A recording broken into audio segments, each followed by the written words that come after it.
जाणूनी निर्णते खरी माझे मन तुझी प्रेम खुण देऊनी ह्या मग मी व्यवहारी असे न वर्तत जीवी जळात पद्मपत्र. श्रीमंत जगद्गुरु तुकोबाराय या अभंगामधून जगनेन त्या परमेश्वराकडं प्रेमाची मागणी मागू लागले. मनाविषयी मागणी की माझं मन तू जाणून नेमतं कर. विठाला विठाला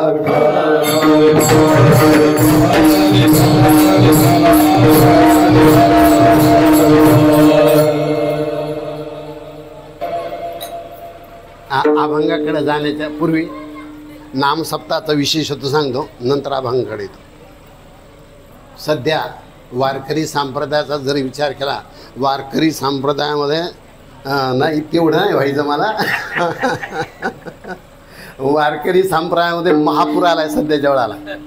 मी महापूर भाषा वापरायलो. महापूर हे पद वापरायला मुद्दा. महापूर म्हणल्यानंतर सगळंच येतं तिथं. पाणी तासतं जास्त, काटेक येते, घाण येते, येऊन येते, कचरा येतो. तेव्हा वारकरी संप्रदाय सध्या महापूर आला आहे आणि सगळ्याच बाबतीत आला आहे. काय म्हणायचं का, दिंडीबरोबर समाजाचा जरी विचार केला 10 लाखाच्या वर समाज गेला आहे दिंडीबरोबर.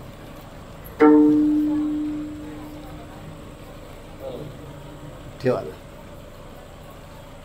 त्याचं कारण असं सांगतो, भारतात जेवढे सत्पुरुष, जगामध्ये जेवढे सत्पुरुष झाले नाहीत तेवढे सत्पुरुष भारतात झाले.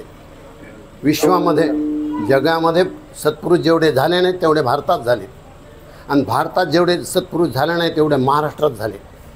विशेष आहे. या विश्वाचा जर विचार केला तर विश्वामध्ये एवढे सत्पुरुष नाही जेवढे भारतात आहेत तेवढे. भारतात जेवढे सत्पुरुष आहेत त्याच्यापेक्षा आनंदपटीनं सत्पुरुष महाराष्ट्रात झाले. म्हणजे महाराष्ट्रात जेवढे सत्पुरुष आहेत तेवढे भारतात नाहीत आणि भारतात जेवढे सत्पुरुष आहेत तेवढे जगात नाहीत. विठाला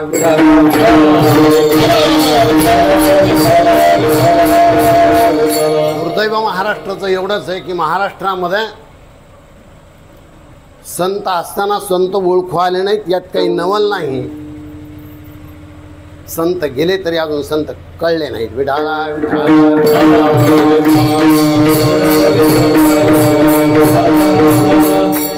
त्याचं कारण सांगायला, अजूनही वारकरी संप्रदायामध्ये काही गाथ्यातले जे चरण येते त्या चरणाचा विपरीत अर्थ लावल्या चालला आहे, आजही लावल्या चालला आहे. त्याचं मला नवल वाटतं की तुकोबारायचं काय म्हणणं आहे. निदान एका अभंगाचा पूर्ण विचार एका अभंगामध्ये पूर्ण विचार मांडलेला असतो. व्यवहाराचा नियमसुद्धा असा आहे की माणूस गेल्यावर कळतो, माणूस आहे तोपर्यंत कळत नाही. माणसं त्याची गेल्यावर स्तुती करते, आहे तोपर्यंत तो माणूस कळत नाही, नंतर स्तुती करणे माणूस. तसं संत आहेत तेव्हा कळत नाही, संत गेल्यावर कळते. म्हणूनच संताची पुण्यतिथी साजरी होते. आणि देवाच्या बाबतीत जर विचार केला, देव आल्याच कळतो. त्याचं कारण आहे तो दुष्टाला ठेवतच नाही.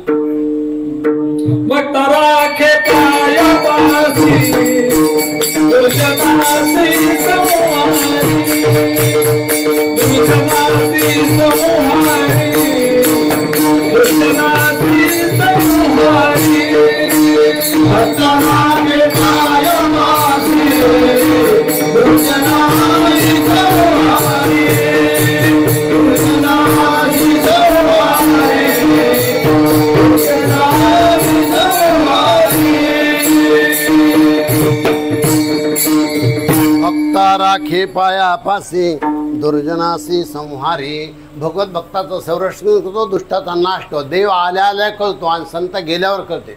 माणूस असताना माणसाचं महत्त्व कळत नाही, माणूस गेल्यावर माणसाचं महत्त्व कळतं. त्याप्रमाणे महाराष्ट्राचा जर विचार केला, महाराष्ट्रामध्ये फार मोठे सत्पुरुष होऊन गेले. वास्तविक पाहता माऊलीचा जर विचार केला, माऊलीच्या हातून एकाच रेड्याचा उद्धार झाला. ज्ञानेश्वरीच्या बाबतीत जर विचार केला तसा त्या लाखो रेड्याचा उद्धार व्हायला आहे, आजही व्हायला आणि पुढे होणार आहे. तुकोबारायचा जर विचार केला आता, तुकोबारायचा काही लोकांवरच परिणाम झाला, पण आज जर विचार केला चंद्र सूर्य हयात आहेत तोपर्यंत त्याचा परिणाम जगावर होणार आहे. याच्या पुढे जाऊन सांग तुम्हाला, माऊली धर्माचरणाप्रमाणे वागले नाहीत, धर्मशास्त्राप्रमाणे वागले नाहीत. तुकोबाराय धर्मशास्त्राप्रमाणे वागले नाहीत. वाक्य लक्षात ठेवा, तुकोबाराय शास्त्राप्रमाणे वागले नाहीत, माऊली धर्मशास्त्राप्रमाणे वागले नाहीत. माऊली ज्याप्रमाणे वागले त्याचं नाव धर्मशास्त्र आहे. तुकोबाराय ज्याप्रमाणे वागले त्याचं नाव धर्मशास्त्र आहे. लक्षात ठेवा, विशेष आहे. एक वडील जे करती तया नाम धर्म ठेवती. सत्पुरुष जसं आचरण करते त्याला धर्म म्हणते, लक्षात ठेवा. आणि आपण धर्माप्रमाणे आपण वागायचं असतं आणि ते जे वागते त्याला धर्म म्हणायचं असतं. विठाला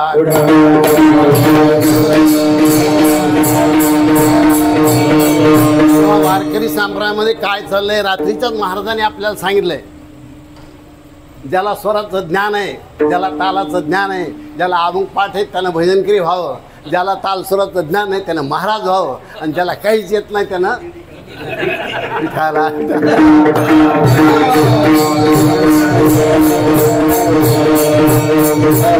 प्रकार झाला महापूर आला वारकरी संप्रदायामध्ये.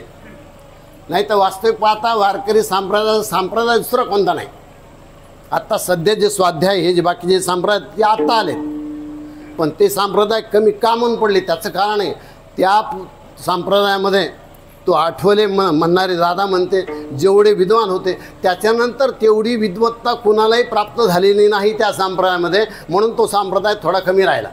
आपल्या संप्रदायाचा जर विचार केला, वारकरी संप्रदायामध्ये एकापेक्षा एक विद्वान निर्माण झाले, म्हणून वारकरी संप्रदाय चंद्र सूर्य हयात आहेत तोपर्यंत, चंद्र सूर्य आहेत तोपर्यंत वारकरी संप्रदाय चालणार विशेष. पण महापूर असा आला की काय चाललंय संप्रदायामध्ये याचंच थोडंसं गणित वेगळं झालंय. एवढं गणित वेगळं झालंय की काय चाललंय, दिंडीबरोबर हौशे गवशे नवशे सगळेच असते, काही म्हणायचं काम नाही, त्यातला प्रकार चाललाय. म्हणून मला एकच सांगायचं की या बाबतीत जर विचार केला, महापूर गेल्यानंतर स्वच्छ पाणी वाहतं आणि निर्मळ झरे असते, त्याप्रमाणे हा जो नाम सप्ताह आहे तो एक निर्मळ झरा आहे. आणि एक चंद्र सूर्य आहे तोपर्यंत हे झरे कायम राहणार आहेत आणि हे झरे खरं व्यक्तिमत्व देणार आहेत. विठाला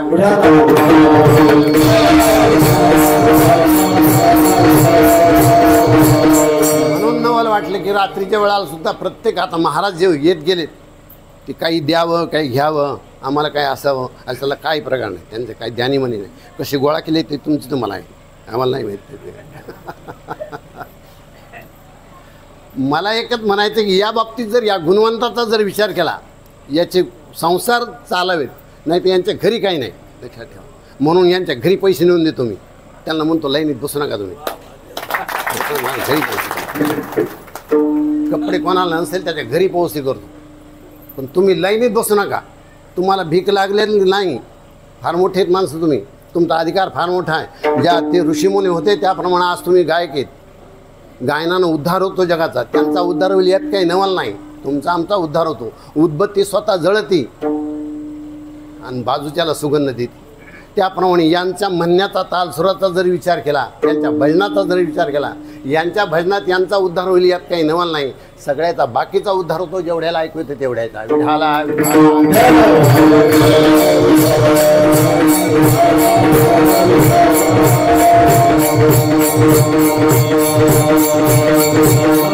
गायन कलेला जेवढं महत्त्व आहे तेवढंच मूर्तिकलेला सुद्धा तेवढं महत्त्व आहे. या कला आहेत काय काय, त्या कला प्राप्त परमेश्वराची कृपा झाली तर हे प्राप्त होत आहे.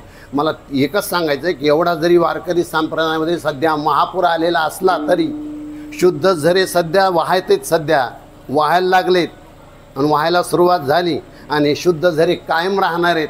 महापूर ओसरून जाणार आहे एक दिवस. विठाला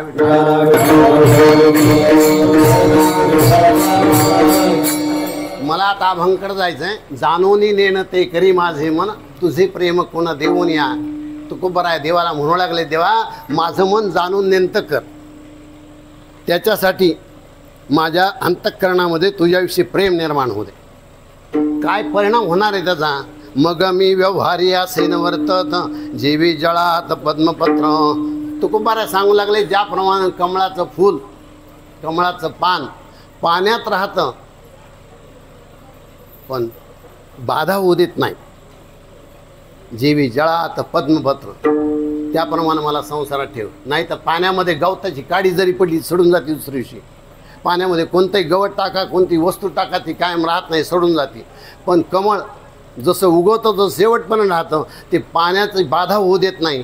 पाण्यात राहतं पण पाण्याची बाधा होऊ देत नाही, त्याप्रमाणे मला ठेव.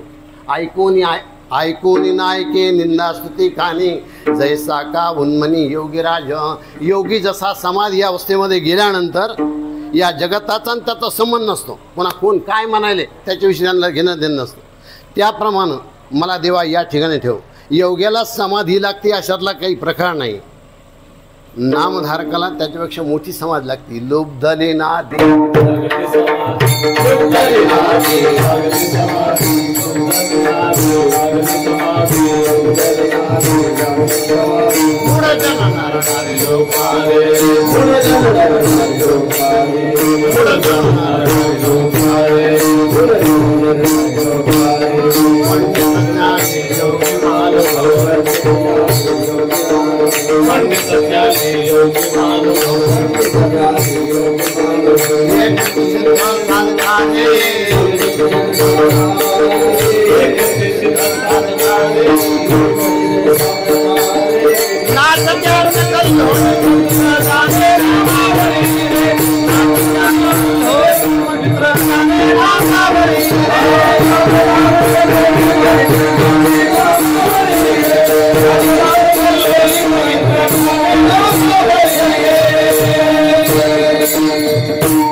नसलं तरी आपण दोघात कीर्तन करू. इतकं विठाला विठाला ताल जाऊ देत नाही ते काही मला तुम्ही ह्यो ताल जाऊ देत नाही. ते म्हणले नामधारकाला समाधी लागते. देखोन न देखे प्रपंच हा दृष्टी स्वप्नीची हा सृष्टी केल्या जेवी. प्रपंच मी पाहतो पण न पाहिल्यासारखं कर. ज्याप्रमाणे स्वप्नात माणसाला स्वप्न दिसतं, स्वप्नात स्वप्न खरं वाटतं, जागृतीत आल्यावरती स्वप्न खोटं वाटतं, त्याप्रमाणे मला देवा या प्रपंचामध्ये तू ऐकून न ऐके निंदास्तुती कहाणी जैसा का देखून न देखे प्रपंच हा दृष्टी स्वप्नीची हा सृष्टी केल्या जीवी. तू का म्हणे ऐसे झाली या वाचून आणि करणे तोसीनं वाटत जे. देवा परमार्थ फलीभूत झाला याचंच नाव आहे. असं जर झालं तर मी स्वतःला धन्य समजेन. माझा परमार्थ फलीभूत झाला असं मी समजेन. त्याच्यामुळं मला आधी शेवटच्या चरणाकडे जायचं आहे, त्याच्यानंतर दुसऱ्या चरणाकडे यायचं आहे आणि त्याच्यानंतर पहिल्या चरणावर यायचं आहे. विठाला विठाला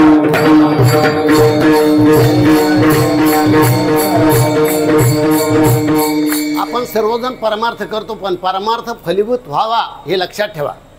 हे लक्षात ठेवा माणसानं. आपला परमार्थ फलीभूत झाला पाहिजे. आपल्यावर किती परिणाम व्हायला आहे बोलण्याचा याचा विचार प्रत्येकानं करायचा असतो. बाईच्या सुंदरतेला किंमत नाही, बाईच्या पातिवृत्याला किंमत आहे. व्यापारामध्ये भांडवलाला किंमत नाही, नफ्याला किंमत आहे. तसं परमार्थाचा जर विचार केला, परमार्थ करण्याला महत्त्व नाही, वागण्याला महत्त्व आहे. विठाला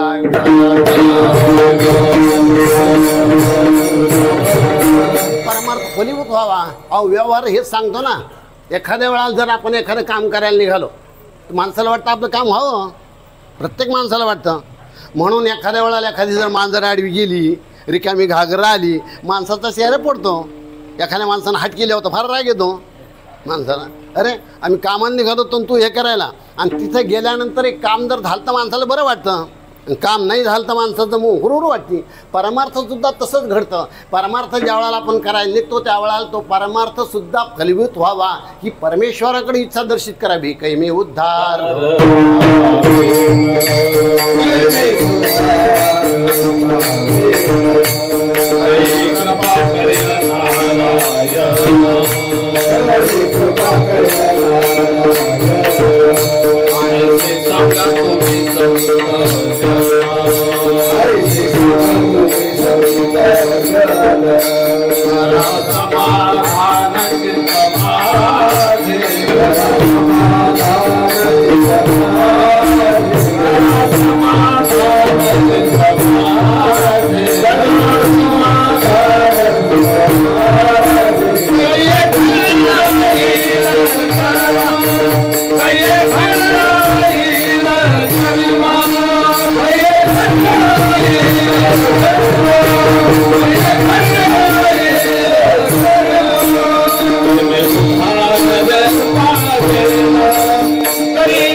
येईन काही कृपा करेल नारायण, ऐसे सांगा तुम्ही संतजन, करा समाधान चित्त माझे. परमार्थात ज्या वेळाला माणूस येतो त्यावेळाला परमार्थ फलीभूत व्हावा अशी प्रत्येकाची इच्छा असते, नाही असं नाही,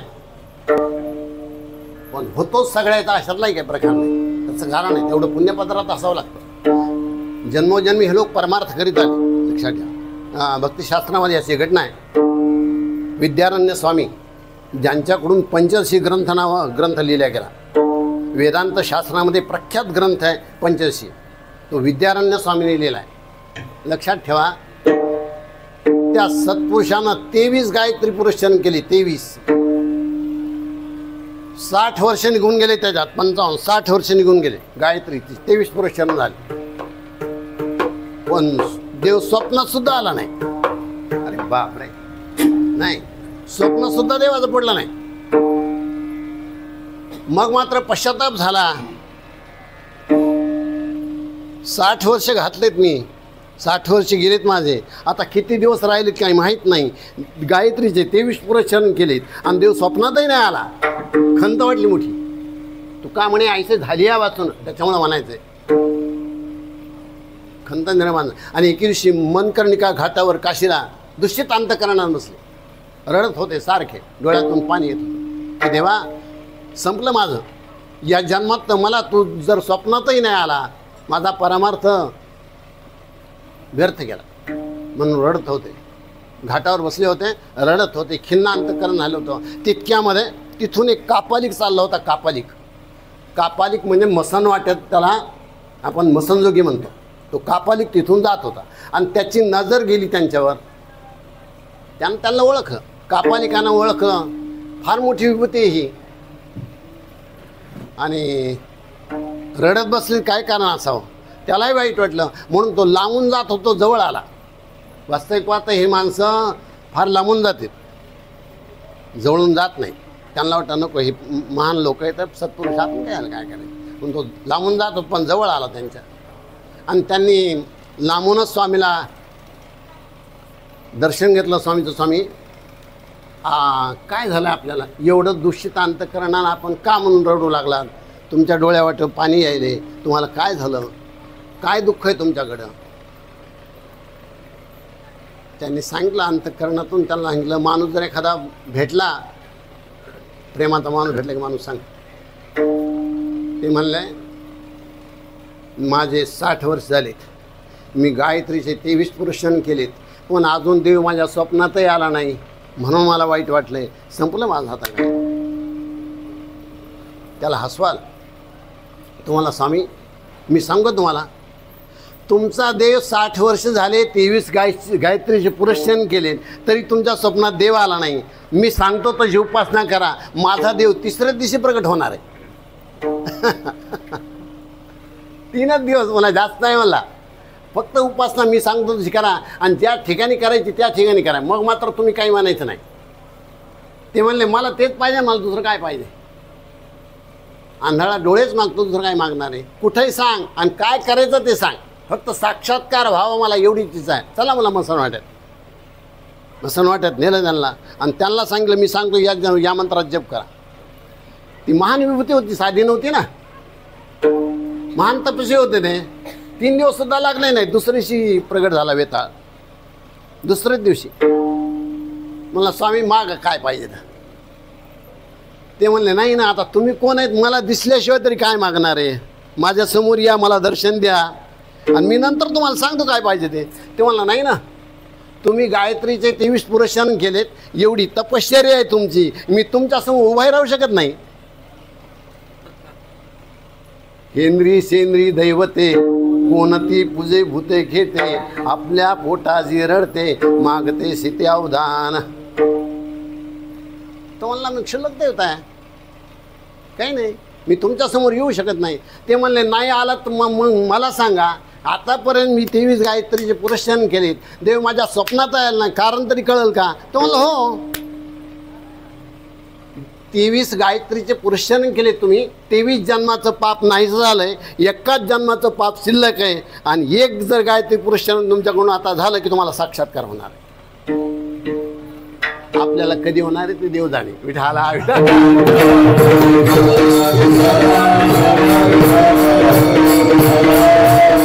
साधी गोष्ट नाही ना, लक्षात ठेवा. त्या माणसानं ज्या वेळेला सांगितलं त्यावेळेला स्वामीच्या मनाचं समाधान झालं. तुकोबा हे शेवटच्या त्यांना सांगू लागले.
झाली वाचून करणे तुळशीन वाटत असे, करणे तुळशीन वाटत असे. विठाला विठाला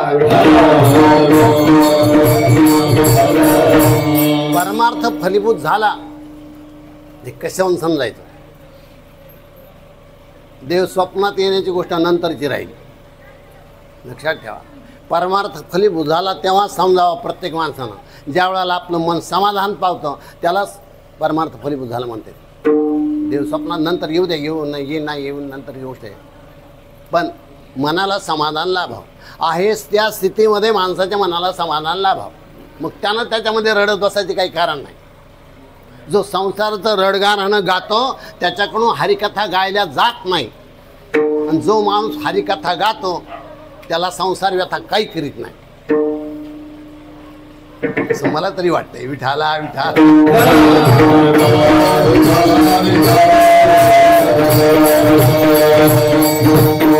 नेने भव व्यथा गाईन तो,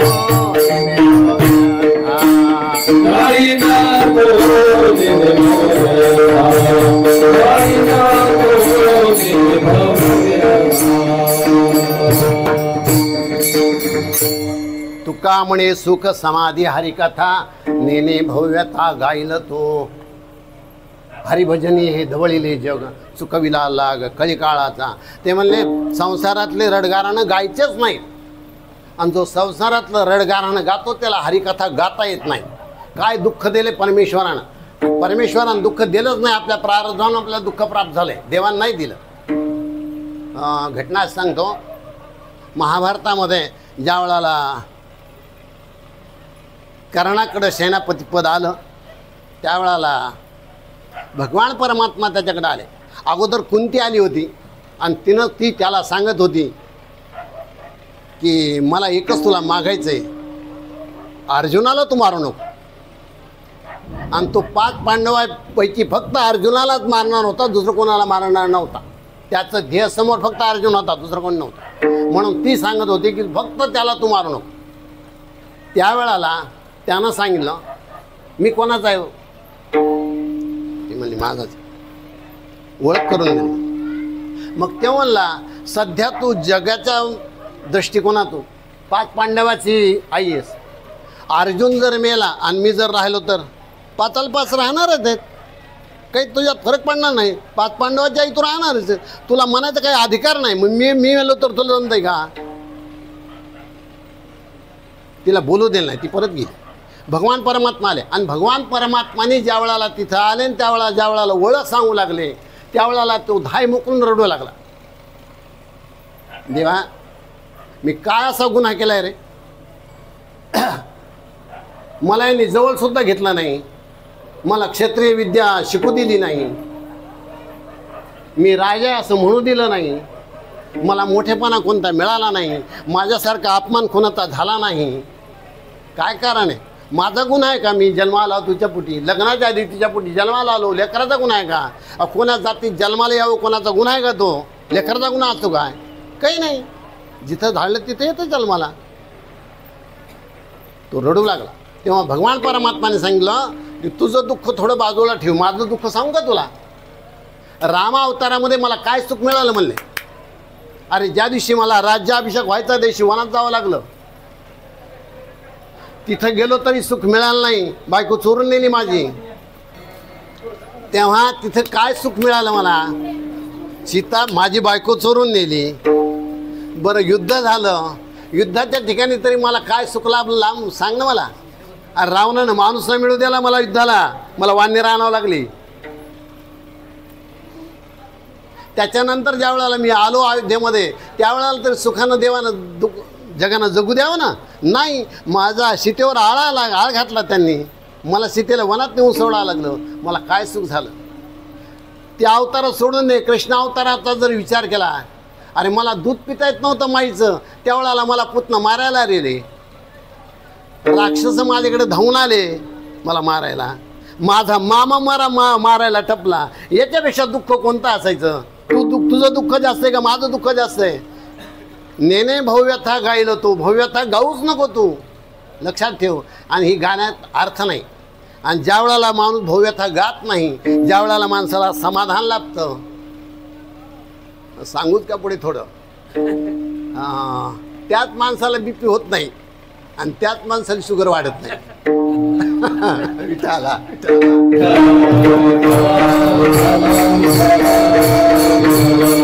बीपी झाली की समजा भव्यता गातोय म्हणून बीपी झाली, शुगर वाढली की भव्यता गातोय म्हणून शुगर झाली, नाही तर होत नाही. आपल्याला आज नाही पण उद्या तर काही सांगता येत नाही. काय सांगता? परमेश्वराचं काही सांगता येत नाही ते, पण होतं शास्त्र सिद्धांत तेवढा आहे, लक्षात ठेवा. त्याच्यामुळे होतं, दुसरं काही कारण नाही. नाव अबाधित ठेवून सांगतो. एका महाराजाला हर्निया झाला.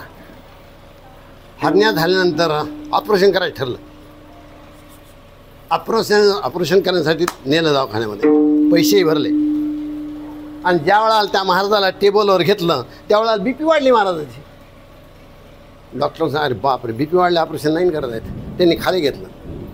खाली घेतल्यानंतर थोडा थांबले. महाराजाला विचारलं आता कसं वाटतंय? म्हणजे थोडं बरं वाटते मला आता. धडधड करू लागलं माझ्या छातीमध्ये, ते आता बंद झाले. म्हणजे बीपी वाढली होती म्हणून धडधडी सुरू झाली होती. मग चांगले फ्रीज झाले. मग हे अर्धा तास होत दिला की पुन्हा टेब लावून नेलं की पुन्हा बीपी वाढली, पुन्हा खाली घेतलं. 3 वेळा झालं. आखर शेवटला डॉक्टर म्हणला, अहो तुम्ही महाराज देत ना हो, वाय कमाल आहे तुमची. अहो आयुष्याची दोरी तुटच तर तुम्हाला भीतीच नाही, आणि आयुष्याची दोरी तुटली तर आम्ही काही करणार नाही. तुम्हाला याचं भान राहू द्या ना काही. तुम्हाला तिथं नेलं बीप वाढायली, तुम्हाला भीती एवढी वाटते मरणाची, कमाल आहे. देहाचा विसर पाडीमध देवा आतायसा. हां, आणि हेच म्हणावं लागतं तरच जमतं. विठाला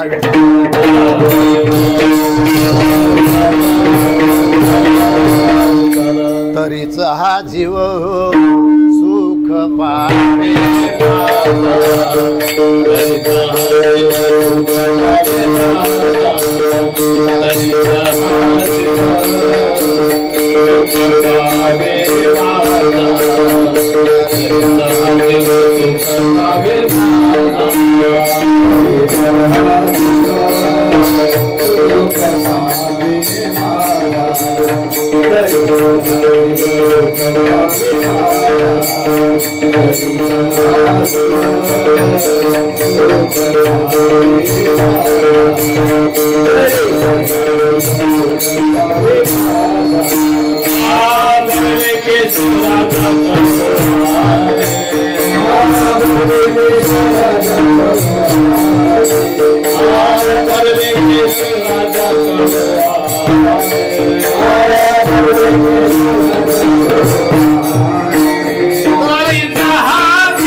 जीव सुख पावे माझा बरे केशी राजा कळू आले.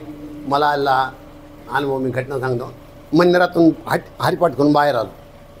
चप्पल घालणार इतक्यामध्ये पायाला काय चावलं तर माहीत नाही. चावलं ठणका बसला, पाय झटकला, काय तर काही कळालं नाही. अखेर शेवटला त्या दिवशी जीवाजी बोला कीर्तन होतं. जीवाजी जवळ्यात पण चावलंय ते आधी दवाखान्यात जाणं आहे ना. म्हणून दवाखान्यात गेलो. मला एकाही दवाखान्यात घेईन. ते म्हणले नाही काय चावलं हे कळायला पाहिजे ना. मग शेवटला त्या कुलकर्णीकडे गेलो. ते म्हणला 3 दिवस महाराज इथं राहावं लागते तर जमते म्हणला. मी म्हणलं मला का आता कीर्तन आहे मला जीवाजीबाज जवळ्या. ते म्हणला नाही ते जर काही झालं तर. आणि मी म्हणलं इथं काही झालं तर इथं का होते काय व्हायचं इथं काय झालं तर. ते म्हणला तुम्ही तर वरतर बोलायले. मी म्हणलं मी थांबणार नाही म्हणून बोलायले. मला नाही थांबायचं. जात गेलो ते कीर्तन झाल्यावर ते ढोल वाजून पाहिले त्यांनी तिथं. ते म्हणे महाराज साप नाही. मी म्हणलं अर्ध काम झालं.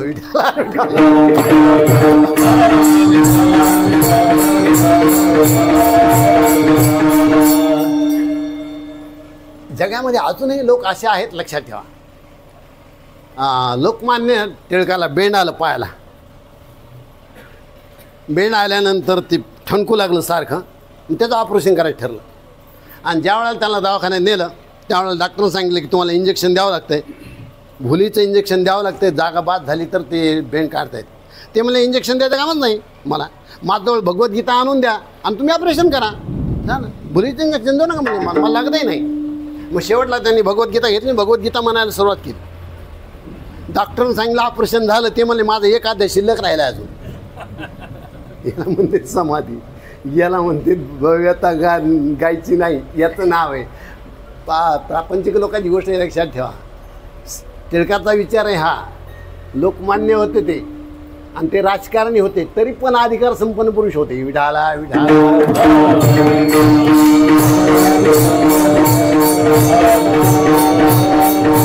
त्याच्यामुळे अशी काही माणसं आहेत लक्षात ठेवा. म्हणूनच हे चालतंय. नाही तर चालणं तेवढं सोपं नाही. बरं कशामुळं करायचं असं जर विचारलं तर व्यवहारात त्याच्याशिवाय अर्थच येत नाही ना. परमार्थ फलीभूत होणं आपला स्वार्थ आहे त्याच्यामध्ये. विधेय अवस्थेमध्ये जाणं आपला स्वार्थ आहे त्याच्यामध्ये. पण हे करते वेळेस जग आडवं येतं ना. आणि जगाच्या शिरीत आहे नांदती तिला पळायला होतं आणि पती तिला नांदलं तर जगाची रीतीची आगळं वेगळं आहे जग.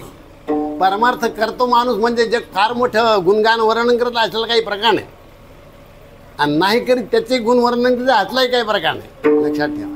तुकोबराची एकच अभंगच आहे. ऐसा हा लौकिक कदा राखवेना आणि पतित पावना देवराया.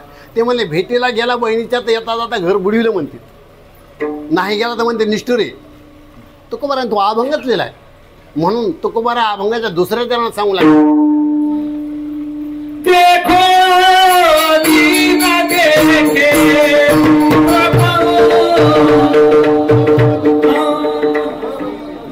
मग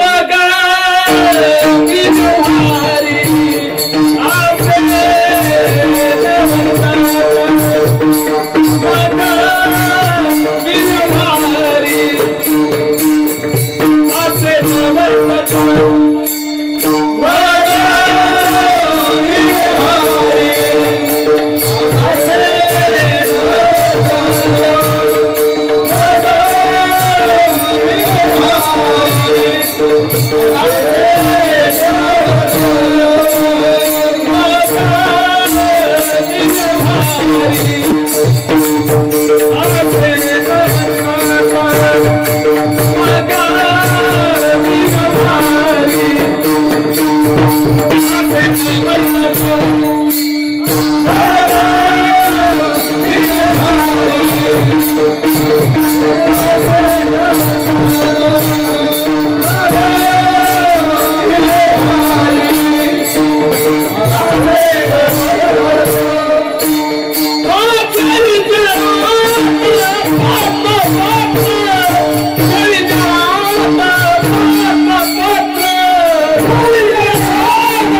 मग मी व्यवहारी असेन वर्तत जीवी जळात पद्मपत्र, मग मी व्यवहारी असेन वर्तत जीवी जळात पद्मपत्र. तुकोबाराय म्हणले परमार्थात मध्ये माणूस शेवटला जाईपर्यंत परमार्थ फलीभूत होईपर्यंत लक्षात ठेवा.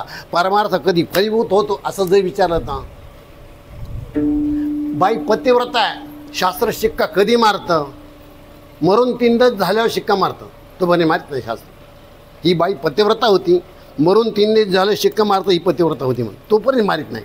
कारण काय सांगता येत नाही का पाय घसरण म्हणून कोण्या वेळा. तर हा माणूस पारमार्थिक एक शेवटला गेला, शेवट त्याचा गोड झाला आहे. शास्त्र तेव्हाच करतं जेव्हा सगळं झाल्यावर, तोपर्यंत नाही. त्याप्रमाणे या जगतामध्ये वागायचं आहे, जगतामध्ये व्यवहार करायचा, ज्या जगतामध्ये राहायचं आहे तिथं राहणं तेवढं सोपं नाही.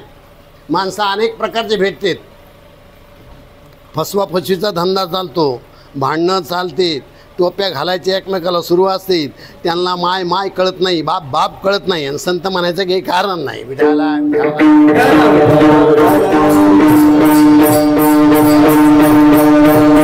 म्हणून तर मी नेहमी सांगतो की एक रजगुणी माणूस म्हणत होता आपण परगावला कीर्तनाला कधीच जात नाही. तमोगुणी म्हणला तू तर परगावला जात नाही, मी गावात असल्यावर जात नाही. रजोगुणी म्हणला मी गावातल्या माणसं कोणाला मानित नाही. अरे ते म्हणलं तू गावातला, मी मायबापाला मानित नाही. रजोगुणी जर म्हणला आपण अजून कोणाला जेव घातलं नाही, तमोगुणी म्हणतो मी अजून कोणाला पाणी दिलं नाही, जेव तर घालायला नामत राहिले. रजोगुणी जर म्हणला आपण कोणाचं दर्शन घेतलं नाही, अरे ते म्हणलं मी हात जोडले नाहीत, म्हणून दोघायचं जमतं. इतकं जग वाईट आहे. म्हणून या जगातामध्ये राहणं फार कठीण गोष्ट आहे. गोष्ट अशी आठवली, एक वारकरी रेल्वेनं प्रवास करीत होता. सच्चळ होता आणि रेल्वेनं प्रवास करीत होता. त्या रेल्वेमध्ये साधी रेल्वे होती म्हणून त्या डब्यामध्ये तो तितक्या ह्याच्यामध्ये एकटा होता आणि 2 जण पुरं आले होते बसायला नेमके तिथं. आणि ते सुशिक्षित बेकार आले होते. सुशिक्षित बेकार होते, ते होते शिकलेले पण त्याला सुशिक्षित बेकार. वॉलंटियर काही नाही, त्याच्याजवळ बसले. तितक्यामध्ये एकाच्या मनामध्ये त्या दोघांच्या एकाच्या मनामध्ये आलं ते दोघांपैकी, ते म्हणला साखळी ओढून पाहू आपण रेल्वेची. लोक म्हणतात की रेल्वेची साखळी ओढली की रेल्वे उभा राहते. आणि बरोबर आपल्या डब्यात ते लोक येतात, त्यांना तिथंच कळतं म्हणे. ते मला ह्याचं पाहूच आपण कसं काय. अरे ते म्हणलं ते पाहणं का सोपं आहे का काय आहे? आपण साखळी ओढाव, तुझ्याकडे 1000 रुपये आहेत, माझ्याकडे 1000 रुपये आहेत, 2000 रुपये दंड घेते आणि शेवटला जलद नेऊन टाकतील. म्हणला काय काय म्हणतो का म्हणला. ते म्हणला त्याचा तू नको विचार करू. ते म्हणला मग तो कसा विचार. ते म्हणला वारकरी बसले कोपऱ्यात, आपण दोघं येतं, आपण दोघं आहे ना म्हणायचं आम्ही यानं साखळी ओढली म्हणून. सध्या लोकमताला किंमत आहे, काही म्हणायचं काम नाही. मूर्ख जरी आज लोकांना किंमत येते काही नाही. तेव्हा आपण दोघं आहे ना म्हणायचं यानं ओढली साखळी. वारकरी काहीच म्हणला नाही, त्यांना ऐकत होतं नुसतं आपलं, ते काही बोलला नाही काही नाही. एकानं ओढली साखळी, रेल्वे उभा टाकली. बरोबर ते तिथे आला आणि 2 पोलीस घेऊन आला, बरोबर त्या डब्यात आला. आणि साखळी कोणी ओढली, कोणीच बोला ना. अखेर शेवटला म्हणजे अरे कोणी ओढली साखळी. हे 2 जण उभा राहिले, म्हणले साहेब या वारक्याने ओढली साखळी, या वारक्याने ओढली. वारकरी काही बोललाच नव्हता ना. काही बोलत नव्हतं. त्याला शांत बसलो, त्याचा आपलं जप चालू होतं. दिनाराजीने हाची धंदा आणि गोविंदाचे पवाडे, काही नाही. मग शेवटला साहेब त्याच्याकडे गेला आणि पोलीस यांच्या जवळ उभा राहिले दोघांजवळ. सगळ्याला पाहावं लागतं ना त्यांना, त्याचे डोळे फार बारकाचे असतात. ते टिटी गेला, म्हणला मामा तुम्ही वारकरी? ते म्हणले हो. तुमचा जप चालू आहे? ते म्हणले हो. मग तुम्ही साखळी ओढली गाडीची? ते थांबला थोडा. ते म्हणलं हो ना, ओढली ना साखळी. म्हणला माझ्याकडे 2,000 रुपये होते म्हणला माझ्याकडं. या दोघांना 1,000 रुपये घेतले म्हणला आणि मला खाली लुटू लागले, मला साखळी ओढाच लागली म्हणला. त्या पोलिसाला ते डिटीवाला धर त्यांना धरले की दोघांजवळ 1,000 निघाले. आधीच सांगितलं होतं ना 1,000 रुपये आपले. मग ती 2,000 दोघांचे घेतले, त्या वारकऱ्याला दिले आणि वारकऱ्याला म्हणले बाबा हे सांभाळा पैसे, यांना घेऊन जातो आम्ही. त्यावेळेस ते 2 जण म्हणले गुरु भेटलाच रे बाबा. असा माणूस भेटून असे माणसं जगामध्ये पुष्कळ भेटते ती विठाला.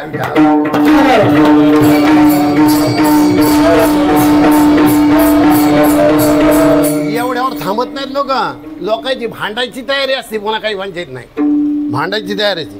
किंवा महाराज आहे का संत आहे का वारकरी काय कदर करीत नाही. उलट त्याला म्हणते अहो काय कमाले, अहो तुम्ही वारकरी आणि भांडायले कमाले, तुमच्याकडे माळल्या ना हो तरी तुम्ही बोलायचं. त्या जसं काही यानं वरून लायसन आणलंय भांडायचं आणि यालाच फक्त बंदी बोलायची.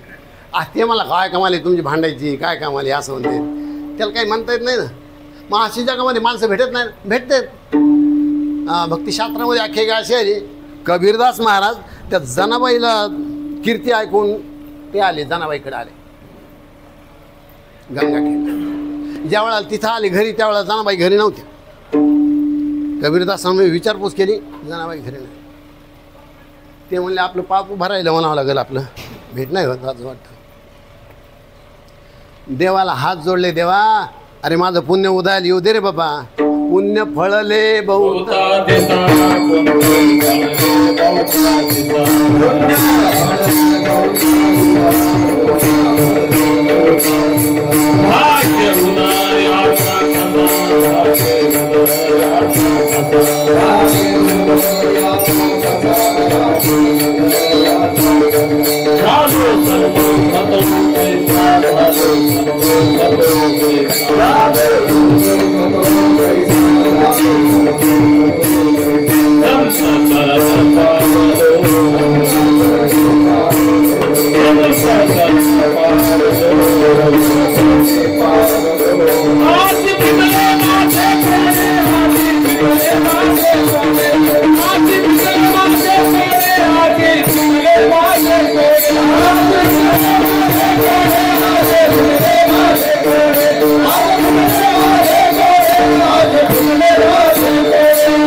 लिहून ठेवलंय. पुण्य लागतं पदरामध्ये तेवढं. सत्पुरुषाची भेट व्हायला पुण्य पदरात व्हावं लागतं आणि ते फळाला यावं लागतं तर होतंय.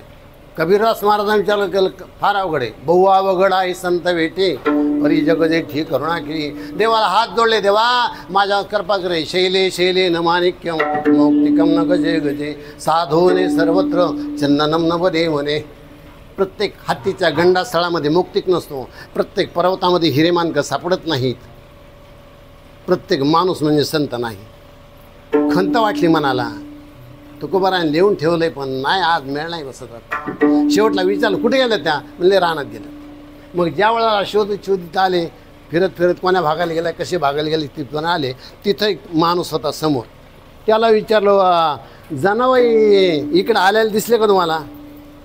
ते मोठ्यानं हसला. ते म्हणला वा तुम्ही सुद्धा त्याच राशीचे का काय? त्याला म्हटलं काय झालं मग?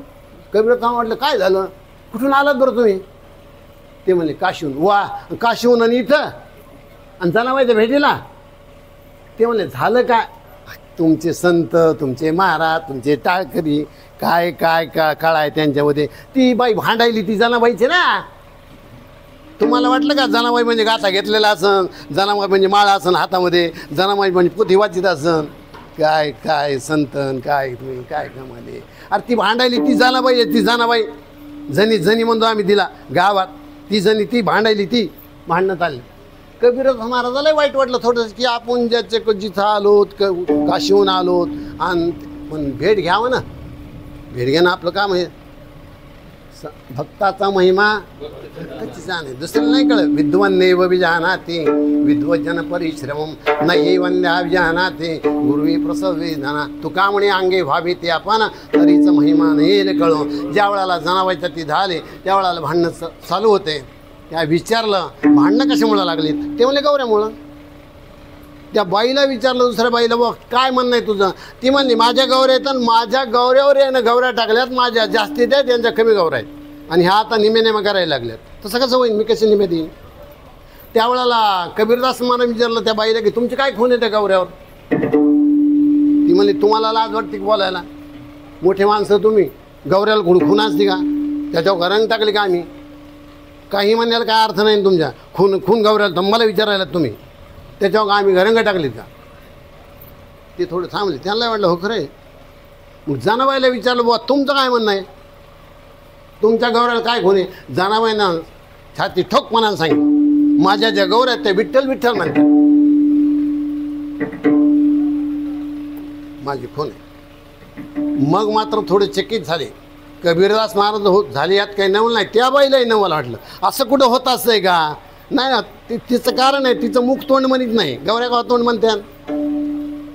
थोडं अवघडच आहे ना. मग त्यावेळेला जे गौरी घेतली हातामध्ये पाहिली, नाही म्हणली विठ्ठल विठ्ठल, बाजूला फेकली. त्या बाईला म्हणलं पाय विठ्ठल विठ्ठल म्हणते का? दुसऱ्या बाईला नाही म्हणली. दुसरी गौरी घेतली, ज्या वेळेला कानाला लावली त्यावेळेला ती विठ्ठल विठ्ठल म्हणत होती. त्या बाईला विचार पाय कानाला लावून येतो आणि तूच निवड आता आहे गौऱ्या. मला सांगायचं इतकं व्यवहारामध्ये वागणं एवढं कठीण आहे, तेवढा अधिकाराला जातो. म्हणून तुकोबारा सांगू लागले बघा मी व्यवहार या असे वर्तत आणि जीवी जळात पद्मक्त. असं होण्यासाठी नेमकं काय व्हावं लागतं, कसं व्हावं लागतं, अभंगाच्या पहिल्या त्यांना सांगू.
जाणून नेण ते करी माझे मन तुझे प्रेम खून मन देवोनी हा विठाला विठाला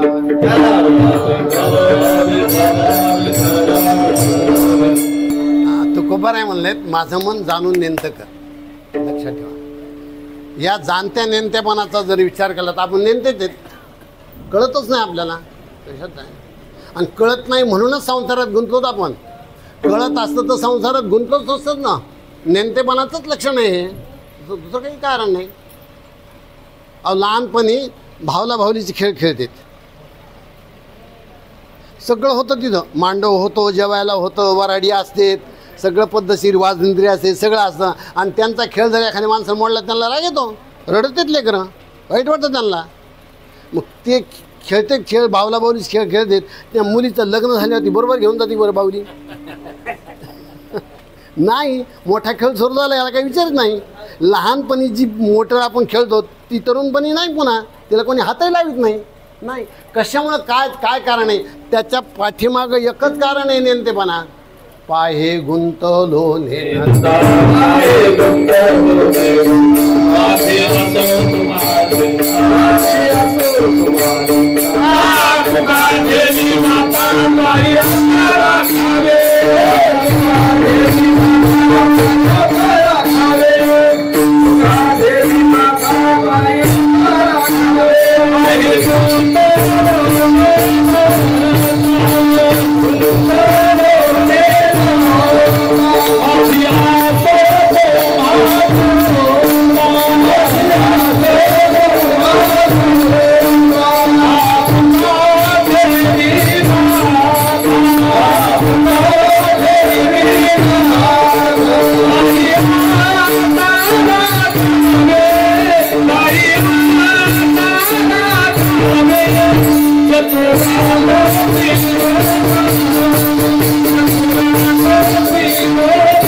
हे गुंतलो नेनता माझी असो तुम्हा चिंता तुका ठेवी माथा पायी आता राखावी. तुकोबार आहे म्हणले नेमतेपणामुळे या संसारामध्ये गुंतलो. मग आपण नेमतेच आहेत या संसारामध्ये आपण गुंतलो. तुकोबार आहे नेमतेपणाविषयी नुसतं म्हणत नाहीत, ते म्हणले आधी जाणतं कर आणि मग नेमतं कर. जाणूनही नेणते करी माझे मन, अगोदर जाणतं कर. आपण जाणतो नव्हतो का असं जर विचारलं तर आपण जाणते होतो. जेव्हा परमेश्वराचा अंश आहे, मम वंशो जीवलोके जीवभूत सनातना श्लोकार्धेन प्रवक्ष्यामि यदुक्तं ग्रंथ घोटवी ब्रह्म सत्य जगन मिथ्या जीव ब्रह्मैवना परा. जीव हा ब्रह्मरूपच आहे, परमेश्वराचा अंश आहे. मग आपण जाणते नव्हतो का, जाणते होतो. मग तुकोबारायचं काय म्हणणं आहे, तुकोबारायला विचारलं तुमचं म्हणणं नेमकं काय. जाणतं करून नेमतं करा का म्हणतात. जाणतं करून नेमतं करणं म्हणजे पूर्वपदावर येणं. बरं जाणता चांगला काय नेमता चांगला असं जर विचारलं तर व्यवहाराच्या दृष्टिकोनातून जाणता चांगला का नेमता चांगला. दोन माणसं कीर्तनाला येत होते, रात्रीची वेळ होती आणि दोघांचे पाय भरले. जेव्हा नेमता होता त्यानं दगडाला त्या याला गवताला पुसला पाय, पण तो जाणता होता तो मला कशानं भरलाय रडून घेतला. आणि नाकाजवळ नेल्या, नाकालाही लागली घाण ती. आणि ज्या वेळेला हात धुवायला तिकडे आले पाणी घ्यायला त्यावेळेला पाणी देणारा म्हणला यांचा तरी पाय भरलाय, तुमच्या तर नाकालाही लागलंय, काय झालंय. मग जाणता चांगला नेमता चांगला.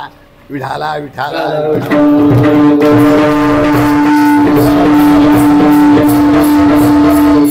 म्हणलं काय विशेष आहे. अहो जाणता मेलेली तरी अविद्या, जिवंत तरी अविद्या. जिवंत अविद्या देहाला मी म्हणायला लावते आणि मेलेली अविद्या मी ब्रह्म म्हणते. मग देह म्हणणं तरी मी देह म्हणता ब्रह्महत्या कोटी येऊन या पाठी थापटी ती. मी देह म्हणणं पाप आहे, वा चांगलं नाही. पण मी ब्रह्म म्हणणं तरी चांगलं आहे का. अरे ब्रह्म आहेच म्हणतो कशाला, काही म्हणायचं काम नाही. जाणून नेमत्याचा जर विचार केला तर माणूस हा जाणून जाणत्या नेमत्याचा पुतळाच आहे. लक्षात ठेवा, या विश्वामध्ये काही माणसं नेणून जाणतेत, पहिला प्रकार. दुसरा प्रकार आहे काही माणसं नेणून नेमतेत. तिसरा प्रकार माणसं जाणून जाणतेत. आणि चौथा प्रकार काही माणसं जाणून नेमतेत. काय विशेष लक्षात तुकोबरायला जाणून नेंत करायचा म्हणून सांगायला तुम्हाला. पहिला वर्ग जगातला असा आहे की तो नेणून जाणताय. माती कळत नाही काही माणसाला, पण मोठेपणात आव आणल्याशिवाय राहत नाही. कळत तर काही भावांच्यात वीट कळत नाही, काय नाही. काल परशी ते सालगावला गेलो होतो, त्या बाईचा हात पाहिला. मी म्हणलं येईल काहीच नाही सांग, काय काय झालं का. ते म्हणले झालं नाही, पण ही दात खेळत बसायला. हे म्हणलं बरं दात खेळत बस, तुम्हाला कोण बरं काय म्हणलं यायला काय झालं. ते म्हणले ते वैद्याकडे गेलो होतो, ते म्हणलं भूत लागलं बाहेर होत झालं. मी म्हणलं मग तुम्ही काय केलं. ते म्हणलं डॉक्टरच्या गोळ्या बंद केल्या. मी म्हणलं वा, तुम्हाला गाजरं कळत नाही आणि तिला त्यांनाही काय त्या वैद्याला गाजरं कळत नाही. डॉक्टरच्या गोळ्या कुठं बंद करीत असेल काय कामाला का नाही. अरे दे गोळी, त्याला ताप आली, त्याला नाडीनं त्या नाड्याद्वारे घातल्यानं काही होत नाही, तिला तापीची गोळी दिली. तापीची गोळी दिली, ताप कमी झाली, झालं संपलं मिटलं. पुन्हा दात खेळ नाही बसली. माणसं काहीही म्हणते विठाला विठाला.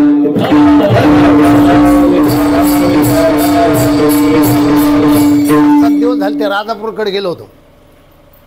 त्या राजापूरला ती बाई पाहण्यात आली, इथे येऊन गेली होती. ती कपडा अंगावर ती ठेवीत नाही आणि फिरत राहती याच्यामध्ये सारखी. तिला दवाखान्यात नेलं तर डॉक्टरच्या गोळ्या चालू होत्या. पुन्हा ज्यावेळेला नाडी पाहिली, ज्यावेळेला ती कुंडली पाहिली, ज्यावेळेला ती वस्तू पाहिली, त्यावेळेला कशात दोष दिसला नाही, काही नाही. म्हणलं काहीच झालं नाही. मग तिच्या आजीला बाजूला घेतलं. तिला सांगितलं हिला काहीच झालं नाही हो, हिला बाहेर वासा नाही, बाहेर बाधा नाही, हिला भूत लागला नाही, हिला काही झालं नाही, हिला मनावर परिणाम झाला नाही. तुला नेमकं काय झालं आहे माहिती आहे तुला. ती म्हणली हो ना, तिला नवराच पसंत नाही.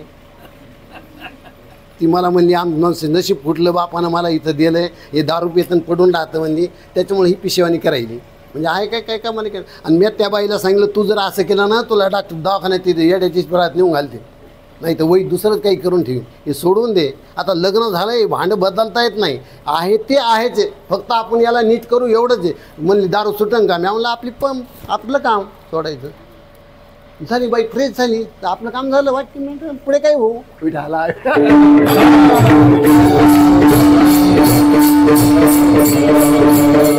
अशातला प्रकार असतो. माणसं नेणून जाणतेत, त्या माणसाला काही कळत नाही. या बाबतीत अर्जुनाचा भगवान परमात्माने दाखला दिलाय.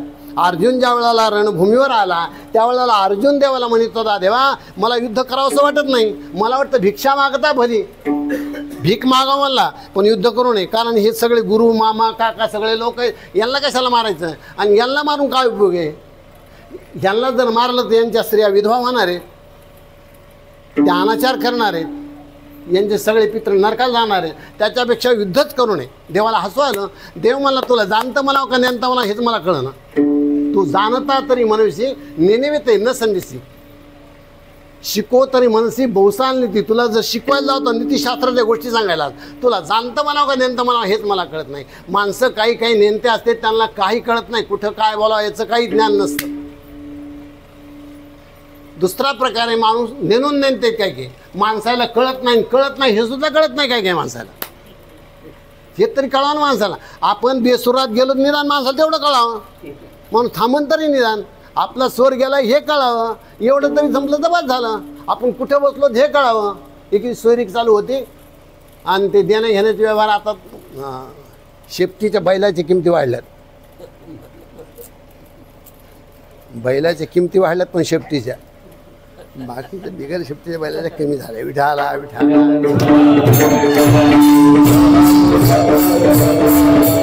पण तरी पण माणसं कमी याच्यात येत नाही. बोला चालली ज्यावेळेला चालली काय द्यायचं काय घ्यायचं काय. मधला माणूस म्हणला देऊन टाका 5 लाख रुपये. त्याला मी बाजूला घेतलं. 5 लाख कोण द्यायले. ते नवरीचा बापानं आधी वर हात केलेत. ते मला आपल्या जवळ यंदा काही नाही, आपलं करायचं नाही, 5 लाख तू द्यायला का. मग ते म्हणा मला काय माहीत, मला वाटलं 10 लाखाचं आहे मग 5 लाख म्हणावं. मला म्हणतो कशाला तुला. काही माणसाला कळत नाही सुद्धा कळत नाही काय बोला म्हणून, कुठं काय बोला याचं ज्ञान व्यवहार काही ज्ञान नाही.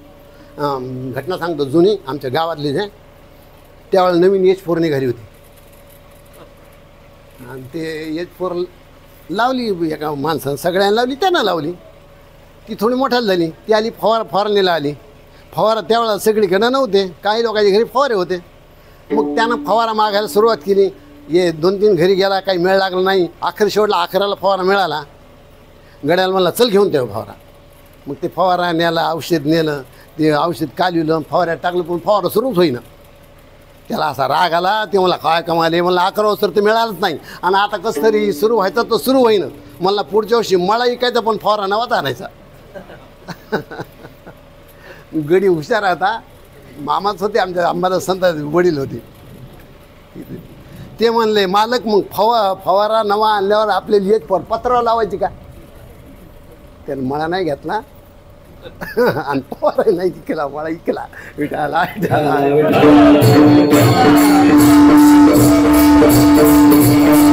त्याला म्हणते नेणून नेणते.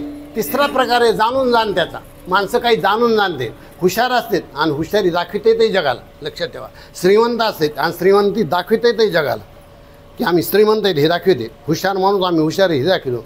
चौथा प्रकार आहे काही माणसं जाणते असतात पण नेणतेपणाचं त्या ठिकाणी राहते. काहीच कळत नाही असं वाटतं. या बाबतीत सत्पुरुषाचा विचार येतो की त्यांना सगळं कळतं या लोकांना, पण मला कळत नाही असं ते दाखवून देते. काय नाही त्यांना. जगद्गुरू शंकराचार्याचा दर्शनात याविषयी जगद्गुरू शंकराचार्य सकाळची वेळ होती, गंगेचं स्नान झालं आणि संध्याकाळी बसले होते. पूजा आवरल्यानंतर त्यांचा शिष्य नव्हता. त्यांना म्हणला तुमच्यासारखी विद्वत्ता पुन्हा जगात कोणाकडेच नाही. ते हसले. त्यांनी स्वतःचा ते दंड होता त्या जवळ द्याला. त्याला म्हणले ते बुडून आण त्या गंगेमध्ये. गेला आणि त्यानं त्यावेळेला ते दंड बुडून आणला गंगेमध्ये. आणि ज्यावेळेला त्यांच्या जवळ दिला त्यावेळेला ते सांगितलं हे दंड पाहिलं का. गंगेमध्ये जेवढं पाणी तेवढं ज्ञान आहे म्हणले, आणि या दंडाला जेवढं पाणी लागले तेवढं मला ज्ञान झाले. तुका म्हणे नेनो युक्तीची या खोली म्हणून ठेवी.